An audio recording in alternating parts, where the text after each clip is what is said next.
নমস্কার বন্ধুরা, আজকে বানাচ্ছি কাঁকরোলের পুর ভাজা। তার জন্য প্রথমে নিয়ে নিলাম কয়েকটা কাঁকরোল এবং সেটাকে মাঝামাঝি করে কেটে নিলাম। তারপরে একটু গরম জলের মধ্যে কাঁকরোলটাকে ভালো করে সেদ্ধ করে নিতে হবে, তাই তার মধ্যে অল্প পরিমাণে নুন দিয়ে, এবং তারপরে একটা বরফ গোলা জল নিতে হবে, তার মধ্যে গরম কাঁকরোলটাকে ওর মধ্যে ফেলতে হবে এবং তার সাথে সাথে কিছুক্ষণ ঠান্ডা করে নেবার পর পুরটাকে বীজটাকে মাছ থেকে কেটে সরিয়ে রাখতে হবে আলাদা করে। তারপরে আরেকটা মিক্সিং জারের মধ্যে আমাদেরকে কিছুটা পরিমাণ পোস্ত, কিছুটা পরিমাণ সর্ষে নিয়ে নিতে হবে এবং তার সাথে কাঁকরোলের যে বীজগুলো ছিল ওটাকেও নিতে হবে। পারলে কিছুটা কাজু বাদাম ইউজ করা যেতে পারে এর সাথে দিয়ে ওটাকে একটা ভালো করে মিশ্রণ বানিয়ে নিতে হবে।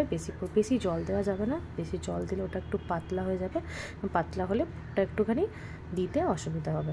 তো ভালো করে পুরটা যখন বেটে নেওয়ার মিক্সিং জারে করে তারপরে যখন বেটে নেওয়া হবে, বেটে নেওয়ার পরে পুরটাকে একটা আলাদা জায়গায় রেডি করে রাখতে হবে।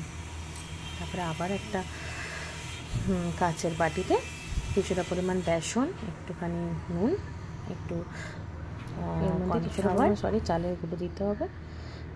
তারপর ওটাকে ভালো করে মিক্সিং জারে মিক্স করে নিতে হবে। তারপরে কাঁকরোলের যে পুরটা রেডি হয়ে গেছিলো ওটাকে কাঁকরোলের মধ্যে ভরে নিতে হবে ভালো করে।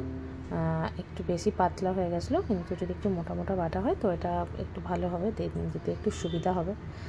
ওটাকে ভালো করে ওর মধ্যে সব কাঁকরোলগুলোর মধ্যে ভরে তারপরে ওটাকে নিয়ে আস্তে করে বেসনের মধ্যে ঢুকিয়ে বেসনটাকে উপর থেকে কোটিং করে হালকা কোটিং করে গরম তেলে ভেজে খেলেই রেডি কাঁকরোলের পুর ভাজা।